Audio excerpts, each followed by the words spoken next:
Welcome to the lesson preparing for a rhetorical analysis using the text The Crisis, number 1 by Thomas Paine. The goal of today's lesson is that you will be able to analyze the rhetorical strategies of a text in order to determine the author's effectiveness at reaching his or her point.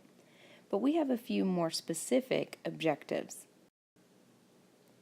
Embedded in today's goal is your ability to create a grammatically sound thesis statement to fit the purpose of the essay.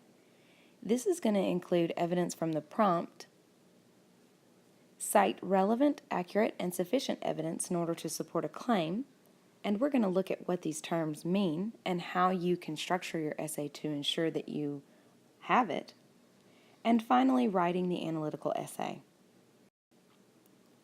Think for a moment and see if you can remember. What components should be found in every single essay?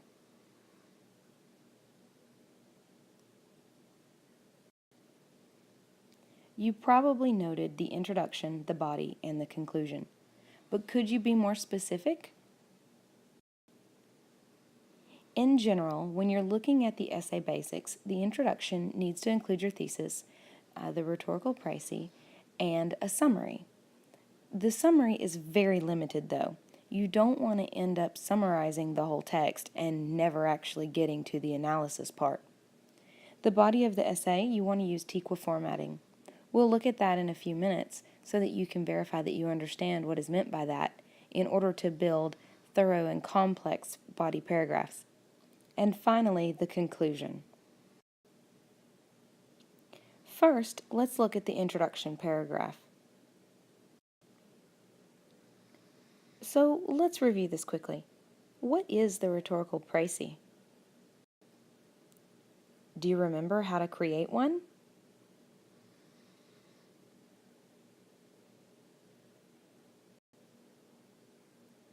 Let's look at a few steps to help you figure it out.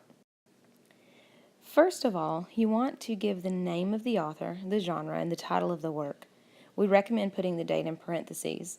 Include a rhetorically active verb, and then your that clause, which contains the major assertion or the thesis of the text itself. Now remember, this isn't your thesis. This is the thesis that belongs to the text. Next, give an explanation of how the author develops and supports his or her thesis. This is where you might think about the devices. You're not going into a lot of a detail. This is just sort of an overview mentioning it. Next, you want to give a statement of the author's apparent purpose, followed by an in order to. So, what is their purpose, and what are they hoping will come as a result of this particular text? And finally, a description of the intended audience and or the relationship that the author establishes with the audience. One thing that you'll keep in mind as you work through creating the rhetorical précis and building it into your essay is the soapstone strategy will really help you hash this out. The next thing is a short summary. First thing that you want to ask yourself is it actually needed? And then you want to think about where should it go. This needs to be very limited. Oftentimes, we start to summarize and we never make it to the analysis part. You do want to give enough information that the reader understands the text and knows what text you are referring to, especially when you're looking at the synthesis essay, but you don't want to summarize the text in its entirety. You just want to look at those main ideas, very limited overview, and move on to the analysis part of this essay.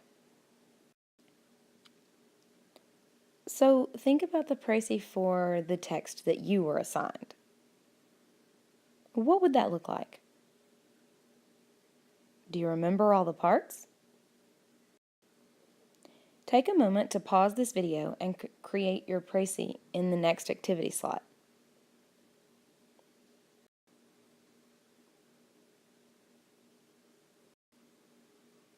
Now we're ready to talk about the body paragraphs of your essay. The number one question we often get is, how long does this have to be? Well, here's the reality. In academic writing, your essay needs to be as long as it needs to be to get your point across, but as short as it can be so that you don't run around in circles and lose your audience. It is recommended that you follow TEQA formatting. This is very simple, but it helps you to build an argument that will be strong. First, you want to start with T, the topic sentence. This helps to organize what you're looking at. Next, you want to introduce your evidence. Here you're going to have a cue, quote with a citation. Don't forget to cite where your evidence comes from, especially if you're using quotation marks. A is the analysis of what the evidence says or means and how it connects to the point that you are trying to make. When looking at the paragraph, the next T becomes transition, and you just repeat it. You introduce the quote, you provide the analysis. You typically want to see 2 TEQAs in each paragraph because that's going to give you 2 large pieces of evidence and then that analysis. Additionally, you want to make sure that you're connecting it back to that central idea so that it doesn't seem like you're talking about something completely irrelevant. When you're including quotes, you want to make sure that you introduce or credit the speaker. You might try something like the author states or the speaker implies, but you should never have a quote as a standalone. This is actually something we commonly see in writing, where students will just sort of pull some evidence from the text and throw it in there and think that it fits. But what you have to do is you have to provide the transition and the introduction to make it fit. So how do we make it fit? How do we make that evidence meet Common Core expectation? Well, first, Common Core says that your evidence needs to be relevant. Having relevant evidence means specifically applying to the prompt and the argument being made. So it is going to stay on topic and relevant to the claim that's being made. It's going to support whatever the point is that you are trying to prove. Next, the expectation is that your evidence is accurate. Accuracy is defined as appropriately quoting and not misrepresenting the information that's given. So it can be about the audience perception, but you want to make sure that you're actually saying what the source says. Next, you're charged with including sufficient evidence. You'll know that your evidence is sufficient when you provide enough evidence to thoroughly support the claim that is being made. This can be challenging, but the bottom line is that you answer all naturally occurring questions related to the topic. There are also a little bit of a hint that you can use. For example, 2 pieces of evidence is a minimum, and that's only if it is very strong evidence. When you are thinking about how you are going to outline your paper, using the 1-2-A-B format will help you. Remember, if you have a 1, you have to have a 2. If you have an A, you have to have a B. So let's think for a minute. Can you remember the 3 terms that are used to describe what your evidence should be? What do those 3 terms mean?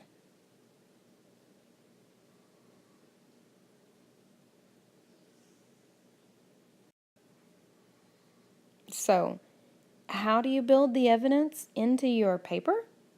Well, let's look at that for a moment. A general analysis is going to include what the author says, why he or she chooses to say it in this way, and how it impacts the audience. That is a basic format that you can apply with anything and everything that you're trying to analyze. What is it? Why is it? And how is it? Of course, with each step in the process, you have to remember to link your evidence to your main claim. If you don't provide the link that brings it back, you don't have a coherent structure where everything supports the idea that you are trying to prove. So, although SLLIDD top doesn't really make any sense by itself, it actually provides you with a mnemonic device to help you remember some of the things you can do when you're trying to analyze a text. Now, before I show these to you, let me reiterate. These are some ideas and suggestions. You might not want to cover every single one of these ideas in an analysis essay, but this is a very strong place to start. The first piece here is syntax.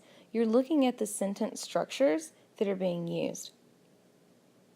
Next, you want to think about the language.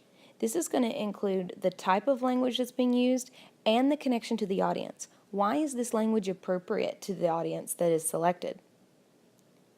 Next, you want to think about literary devices. This is all of them. We've in the past divided them up into figurative language and rhetorical appeal and rhetorical devices. But remember, figurative language and rhetorical appeal, those are types of rhetorical devices. So this is all of the devices that you have regardless of the purpose of the text. Next, you're looking at the imagery that's used. This one is pretty easy, and because it is so easy when you're looking at writing an essay for an exam, I would recommend that you steer clear from it unless it's so in your face that you have nothing better to write about. Next is diction, or the intentional connotation that the author uses. If you're going to write about the diction, you can't just give one or two examples. You want to give multiple examples from several different places and connect them in some way. Then you want to think about the details of the text. How do they connect with your claim and the evidence that you are trying to provide for the position that you are proving? Then you want to look at the tone. Give specifics, and you should give multiple tones if it is shifting. One really good strategy would be to connect diction and tone together in the same element, because diction helps to prove your tone. Next, you're looking at the organization of the speech, or I guess the stimulus text as a whole. Finally, you're looking at point of view. How does that affect what is in the text and the purpose of the text? Again, you probably aren't going to want to write an essay in which you analyze every single one of these things to a great detail. But use this SLLIDD top to help you remember what you can do when you are analyzing a text for an essay prompt. We've talked about a lot, and you've been given a few ideas when finding evidence. Can you remember the basic elements every analysis essay should include? Think about it. In general, every analysis essay should answer what questions?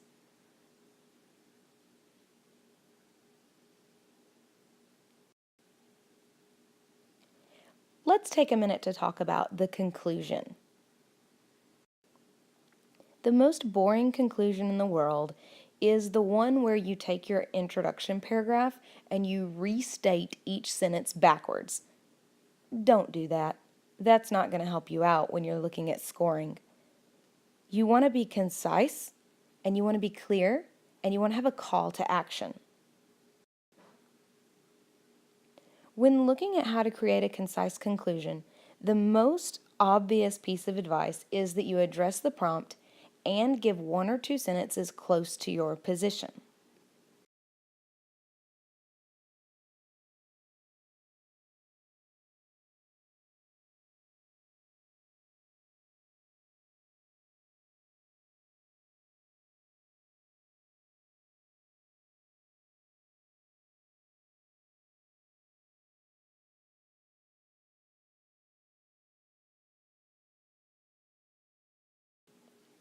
Under no circumstance should you add new information that you've not talked about at all in your essay. The conclusion is not the place to introduce a new idea. So, what should you do? A few ideas to help you come up with a concise conclusion would be to amplify your thesis. Add some vocabulary in there that creates a call to action. This is what we should do. There is no option but. Make a relevant comment. Or connect to a worldly view. How does what you've just said carry on beyond this one essay? How does it carry on beyond this one little claim or this one little picture of whatever it is that you're analyzing?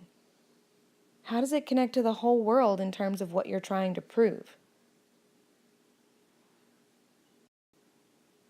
Okay, so that was a lot of information. Are you ready for your writing prompt? For the purposes of this essay, you are going to write an essay in which you analyze the rhetorical strategies Thomas Paine employs to help accomplish his purpose. Think about that for a moment. We've talked about analyzing the prompt and looking at what is expected of me. We know I'm going to write an essay, but what's going to be in it? Well, we're going to analyze the rhetorical strategies that are being used in order to help accomplish his purpose. If I'm going to do that, I need to be able to answer a couple of questions. First of all, what is the purpose? Second of all, what rhetorical strategies are used?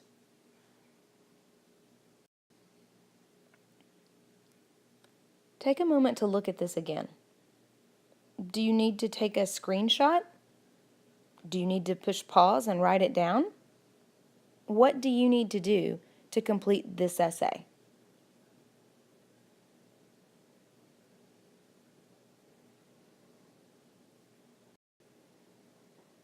Let's do a quick check. Can you remember your writing prompt? In a complete statement, explain your task in your own words.